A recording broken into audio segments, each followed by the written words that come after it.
For me, blending astrology, human design, and even gene keys into my coaching actually expanded my awareness, but also, of course, the awareness of my clients.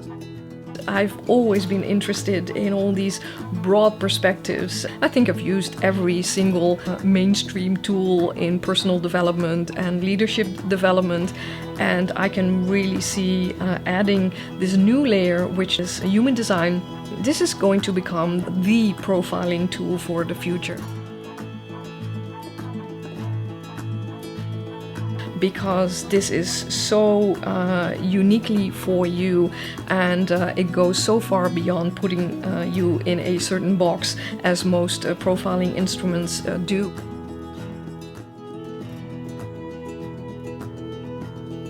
A few years ago, I entered a completely new stage in my life. It was my 50th birthday, and at the time, together with my partner Floris, we made a film about my whole quest to becoming an entrepreneur and using astrology as my main tool. And I am so excited and so happy to be here today and filming this new video, because I have evolved so much since then. And of course, I got a few years older, and life got even more exciting for me than it was at the time. And I just love always expanding and always broadening my awareness.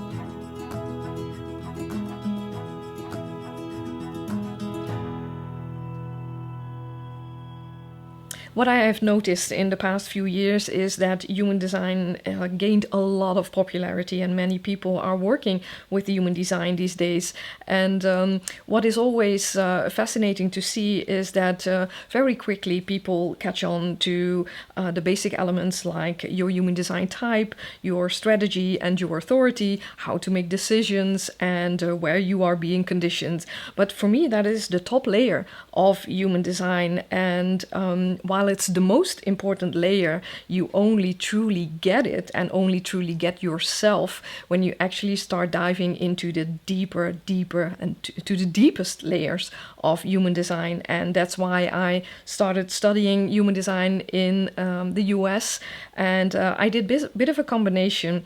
There is this true human design knowledge, and it was also kind of adapted to also fit the corporate world. So it's a business application as well, because most people are, of course, working either as an entrepreneur or in a business. And it was a great way for me to start tuning also to that audience and using human design in that way. And for me, going into these deeper layers really helped me to get this. And at the same time, and it's always with these kind of systems, is the more you know that don't know anything.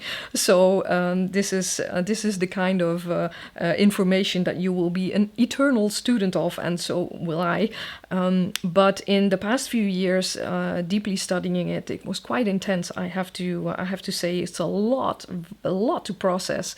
It started to become like almost a multi-dimensional model. So not just a layer and just a top layer. Oh, this is your type, this is your strategy, this is your authority. But really diving into those deeper layers makes it a multi-dimensional model.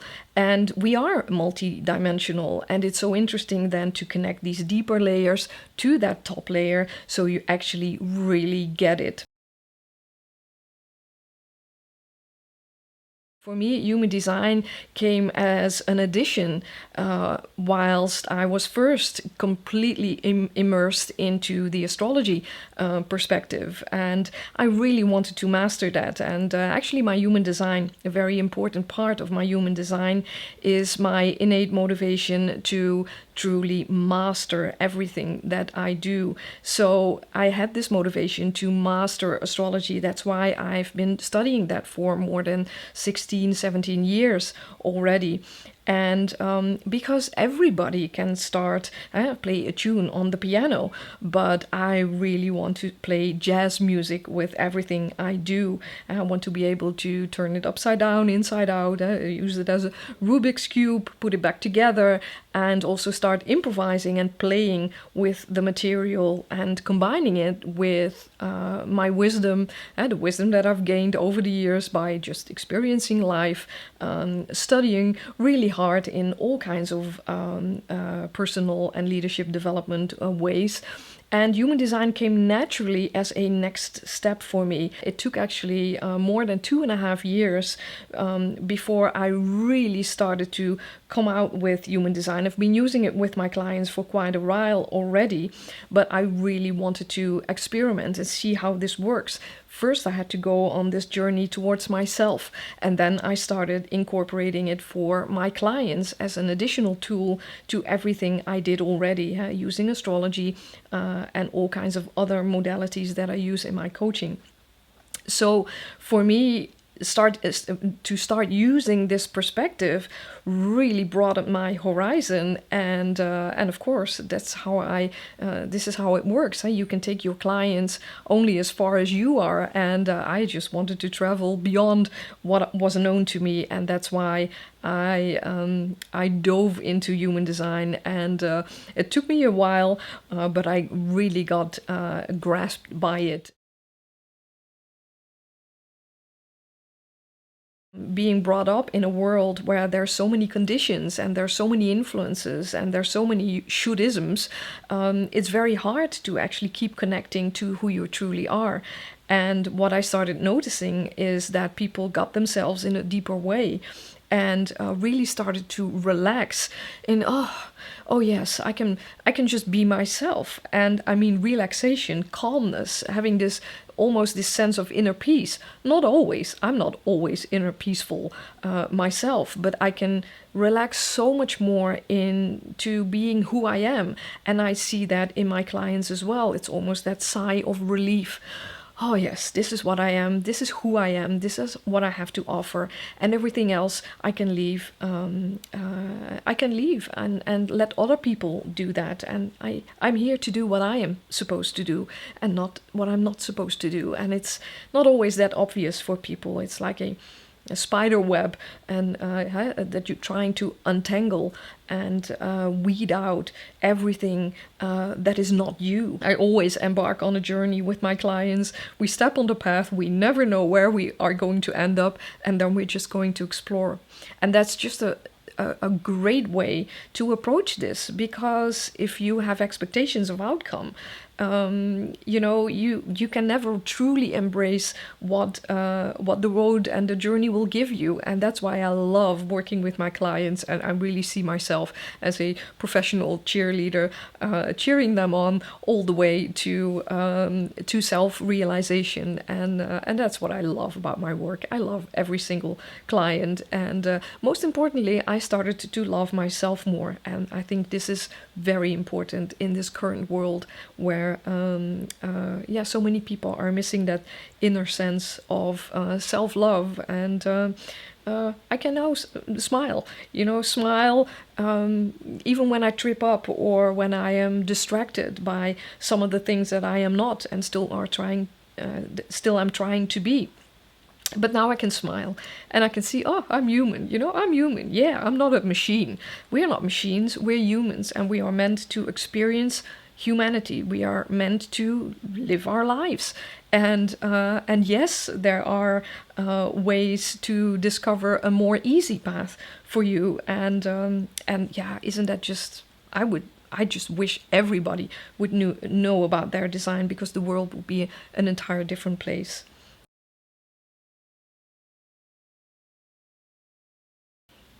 One of the first things I learned about human design was this one catchphrase, and I have that catchphrase in my head all the time. And this is the phrase: "You're not doing your design does you." And this sentence is very deep. Just think about it. You are not doing your design does you. And this implies that we that one of the things that we're here to do is to get out of the way of how life wants to express itself through us. And we give so much power to the mind, and we give so much power to the mind to think about decisions, to figure out our life, to figure out how to overcome our challenges. And the thing is, our minds are not meant to do that. Our minds are not made for us to know what the next step is going to be. And the mind is precious. You gotta love the mind, because the mind is great at observing, it's great at learning.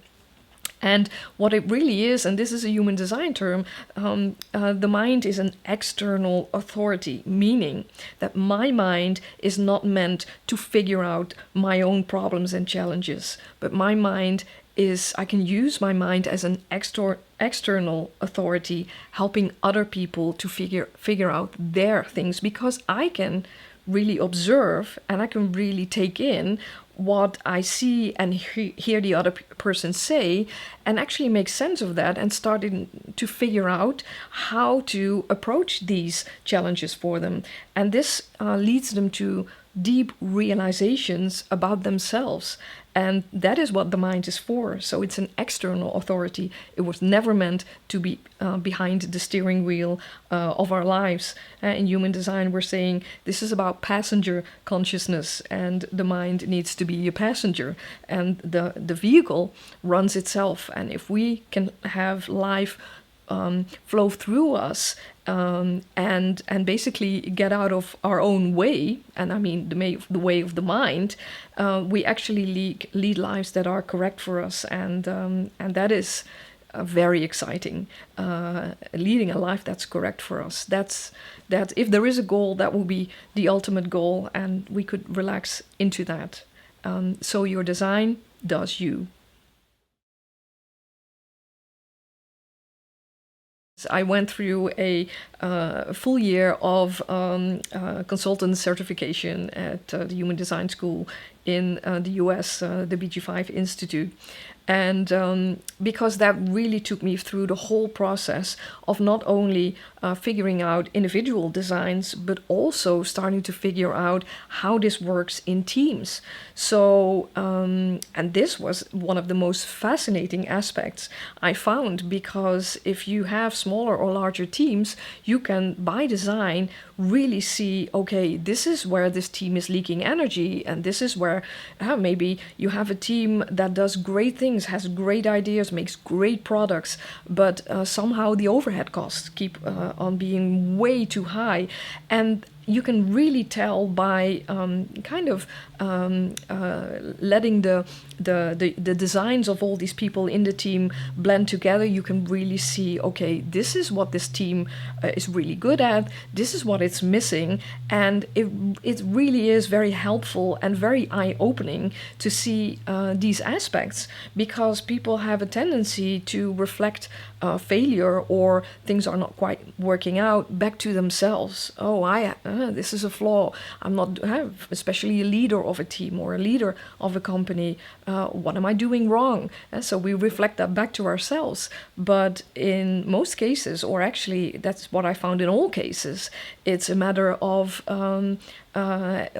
energy, and it's a matter of mechanics, and you can really tell by design what is there and what is missing, and that can be so enlightening for a leader and the members of a team. And at the same time, again, being able to relax in, okay, this is what I bring and this is what other people bring, and you don't have to bring what you're not supposed to bring.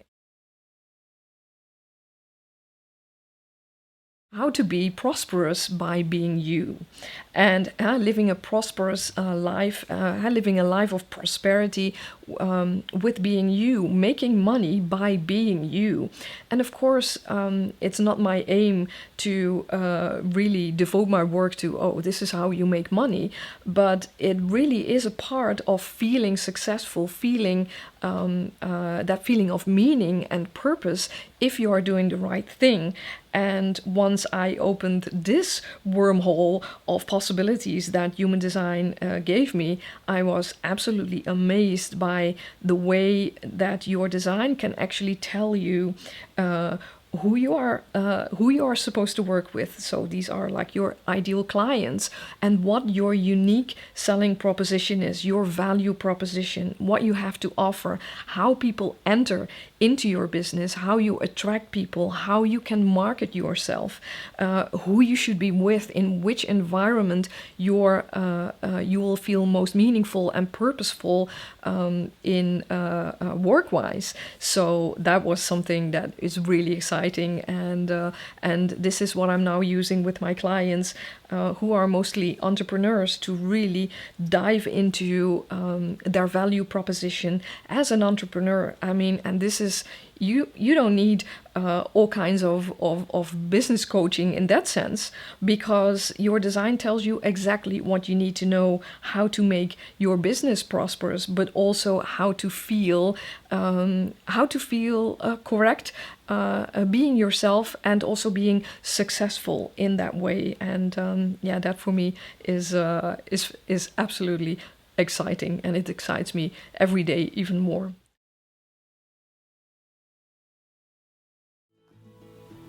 As you can probably tell, I'm really excited and really enthusiastic about this material about human design and incorporating in my work, and not only to look at individual designs, team designs, but also at unique value propositions by design. And so stay tuned, because lots of more things are coming, and I love to share it with you all.